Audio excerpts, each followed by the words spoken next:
Hey, what's up guys? And if you guys want to find out why it seems like I'm uploading yearly schedule, then you guys can head in the description. I kind of put a little explanation on why I wasn't really able to upload throughout this year. And yeah, thanks and enjoy the video.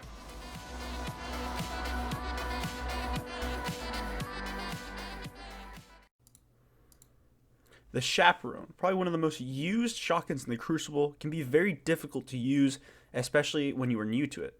It can dominate in the Crucible, especially if used properly, and I hope with this video you guys can learn a little bit about how to use it and how to be successful with it. Jumping right into the stats, the Chaperone is not any normal shotgun. It fires slug precision rounds that are not actually meant for body shots. I'll go into that a little bit later, but this combined with the two range perks gives the Chaperone a completely maxed out range stat that can grow even higher when its second exotic perk is procced. The perk is called the Roadborne, and it activates upon a precision kill, giving the weapon even more range and even more damage, however only on headshots. This is why headshots are absolutely necessary. All the perks revolve around headshot damage, and really throughout this video you'll be able to see that sometimes I am able to hit the body, but I immediately have to go in for a kill with my melee or just with any other gun, perhaps switching to it. It really only requires headshots, and throughout this video you'll see me trying to only go for headshots. And it's really either that or a miss. I'll either go for a headshot or not and just miss, or just go for a body and immediately go for a melee kill. So going into some tips on how to use it, there are three main ways or play styles that you could use in order to play with the Chaperone. The first being a defensive style, a second the aggressive style, and the third a more flexible situational style. They all have their own pros and cons, so getting into the first one, let's start off with the defensive style.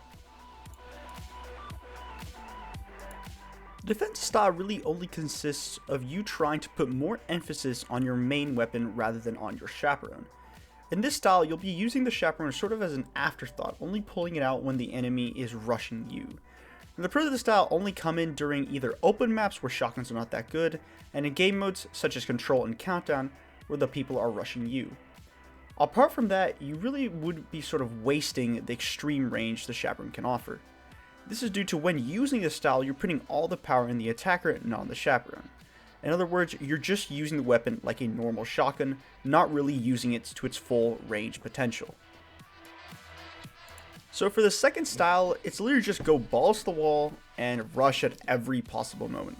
This really is just shotgun aping, and obviously can be very successful if the right circumstances present themselves, or if you put yourself in a good position. The aggressive style of shotgunning in general can have an entire video on its own, so it ultimately just consists of you trying to push the enemy in such a way to overwhelm their position and get a quick one-shot kill at close range.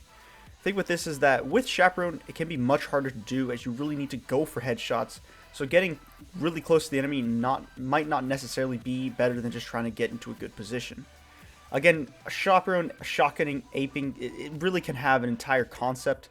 So I'll really only recommend it with the Chaperone if you are highly experienced in overly aggressive styles. Understand that it wouldn't really be about getting close range rather than just getting a good position so you can get that headshot. With this style, you definitely aren't wasting the range per se, but it can be very difficult to try and only go for headshots at close range. The final style, the situational hybrid, is by far my favorite to use. You're not pushing all out, but you're not also just waiting for the person to push you. You're really both putting yourself in a good position to use it while also pulling it out if necessary at close range.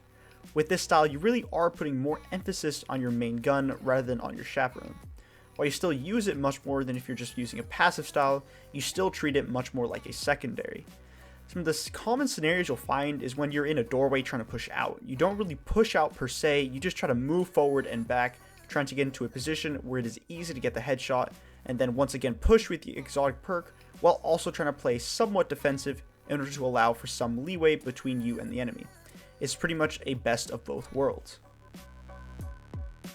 You'll be able to see this gameplay in the background, and I sort of left it uncut to try and show that while I do use the Chaperone quite a lot, I still am using my main gun, in this case the inaugural address, to be the main source of kills. Again, only switching in good or dire situations. Some pros of this come in the form that this style can work on any map in any game mode, can even be more effective on close range maps. There's no doubt that you're using the range to its full potential because you do need to push once in a while, and its inherent shotgun properties are also at work when in the defensive moment. Some cons come in that while the range is being used, there can be more sort of flashy moments in the aggressive style, and does require you to have a great understanding of the crucible mechanics and just positioning in general.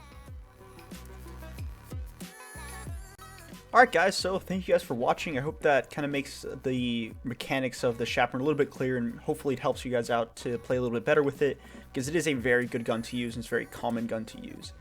And yeah, I hope you guys don't mind that I'm pretty much doing yearly uploads. I'm obviously not going to be doing that anymore. I'm going to try to upload more frequently.